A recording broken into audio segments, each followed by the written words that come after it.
दोस्तों, आज हम एनालिसिस करेंगे पॉलीप्लेक्स लिमिटेड के बारे में।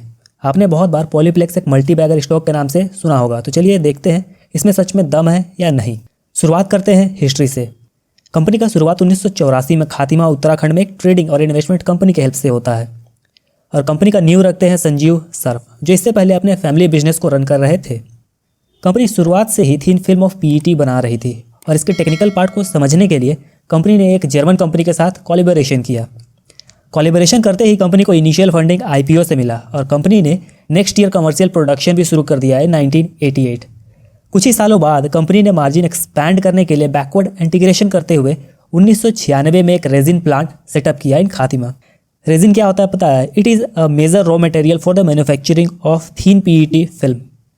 पॉलीप्लेक्स का प्रोडक्ट इंडिया में काफ़ी डिमांड में रहने लगा, पर मैनेजमेंट को यूएस मार्केट ज़्यादा ल्यूक्रेटिव लग रहा था। इसीलिए उन्होंने 1996 में यूएस में एक डिस्ट्रीब्यूशन यूनिट सेटअप किया, जिसे बाद में मैन्युफैक्चरिंग यूनिट में तब्दील कर दिया गया।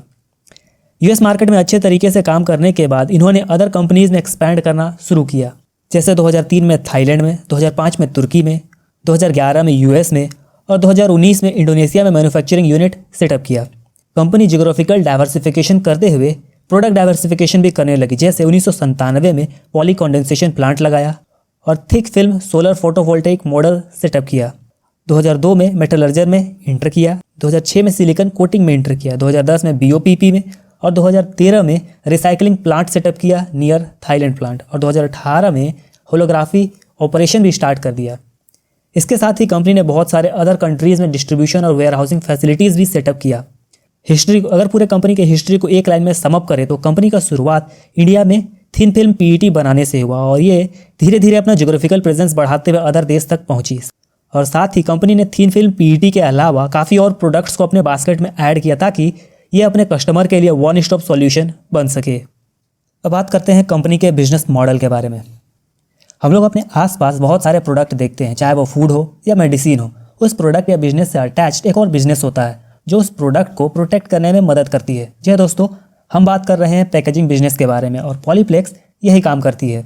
पॉलीप्लेक्स बेसिकली प्लास्टिक फिल्म बनाती है जिसे काफ़ी जगह पैकेजिंग में यूज़ किया जाता है, जैसे फूड पैकेजिंग में, मेडिसिनल पैकेजिंग में, पर्सनल केयर में, इंडस्ट्रियल पर्पस में, इवन इलेक्ट्रिकल पर्पस में यूज़ किया जाता है। आम भाषा में समझे तो हम लोग अपने आसपास chocolate, biscuit, chips, ice cream, rice pack etcetera देखते हैं और सारा प्रोडक्ट का पैकिंग प्लास्टिक फिल्म से ही किया जाता है। और साथ ही कंपनी दूसरे कंपनी का लेवल लगाने का भी काम करती है। पूरे यूसेज को देखना है तो आप इस फोटो को देख लीजिए कहाँ कहाँ इसका प्रोडक्ट यूज होता है। कंपनी को 48% रेवेन्यू फूड पैकेजिंग से आता है, 27% पर्सनल केयर से, 6% फार्मा से और 19% अदर सेगमेंट से आता है। इसका प्रोडक्ट का बात करें तो कंपनी को 64% रेवेन्यू थिन पीईटी फिल्म से आता है और बाकी अदर आप देख सकते हैं लिस्ट। चलिए पैकेजिंग बिजनेस को थोड़ा सा समझने की कोशिश करते हैं। पैकेजिंग बहुत चीज़ों से हो सकता है, जैसे कि glass, metal, laminated, metalizer film, tin, plastic etcetera. सबका अपना फ़ायदा और नुकसान है। पॉलीप्लेक्स इनमें से फ्लेक्सिबल प्लास्टिक का यूज़ करती है जिसे हम थिन पीईटी कह सकते हैं। पॉलीइथिलीन टेट्राफेथलेट पीईटी को इथिलीन और पैराक्सिलीन मिला के बनाया जाता है जिसे हम रेजिन कहते हैं और कंपनी ने बैकवर्ड इंटीग्रेशन करते हुए रेजिन का प्रोडक्शन 1996 से ही शुरू कर दिया और ये क्रूड ऑयल और नेचुरल गैस से एक्सट्रैक्ट किया जाता है। सो कंपनी को रॉ मटेरियल में कभी दिक्कत नहीं होने वाला इन फ्यूचर। कंपनी को जो दिक्कत होगा वो इनोवेशन की वजह से होगा, बिकॉज ऑफ दिस, जिसको कि आप गूगल करके चेक कर सकते हैं। कंपनी रॉ मटेरियल बनाने के बाद 5 मैन्युफैक्चरिंग यूनिट्स में इसे भेजती है जो दुनिया के अलग अलग कोने में स्थित है। एक फ़ायदा ये होता है कि कंपनी रेजिन अपने मैन्युफैक्चरिंग यूनिट के आसपास ही रख के बनाती है, पर क्रूड ऑयल अलग अलग जगह से आता है जिसकी वजह से कंपनी को थोड़ा लॉजिस्टिक्स का खर्चा बढ़ता है। रेवेन्यू में कॉन्ट्रीब्यूशन का बात किया जाए तो अमेरिकन बिजनेस से कंपनी को 27% रेवेन्यू आता है, यूरोप से 28%, अदर एशिया से 21%, इंडिया से 18% और रेस्ट ऑफ द वर्ल्ड से लगभग 7%। और अगर मैन्युफैक्चरिंग यूनिट से रेवेन्यू का बात किया जाए तो यूएस से आता है 26%, थाईलैंड मैन्युफैक्चरिंग यूनिट से आता है 20%, इंडोनेशिया से 9%, इंडिया से 23% और तुर्की से 19% के आसपास आता है और 3% थोड़ा बहुत इधर उधर से आता है। थिन फिल्म का बिजनेस मोस्टली कमोडिटी बिजनेस है और कंपनी इसमें कुछ वैल्यू एडेड फिल्म्स जैसे मेटलाइजर, होलोग्राम एटसेट्रा को यूज़ करके थोड़ा सा अपना मार्जिन को इंप्रूव करने का कोशिश कर रही है। रेवेन्यू ग्रोथ का बात करें तो कंपनी का लास्ट 10 साल में रेवेन्यू ग्रो किया है एट CAGR ऑफ 8.5%।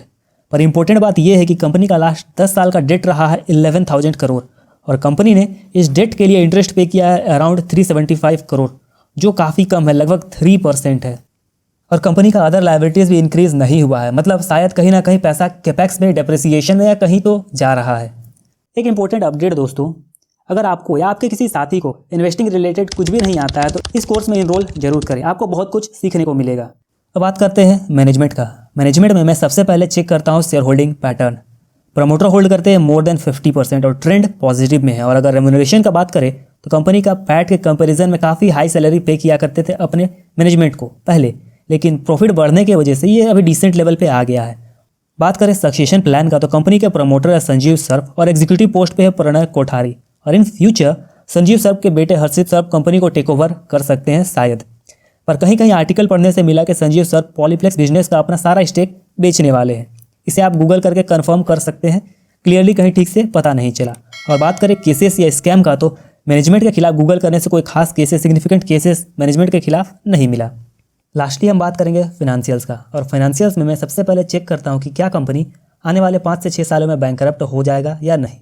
अगर डेट का रेस्पेक्ट में देखें तो कंपनी का डेट 2015 के बाद काफ़ी डिक्रीज हुआ है और कंपनी का प्रॉफिट रॉ मटेरियल कॉस्ट पे हाईली डिपेंड करता है।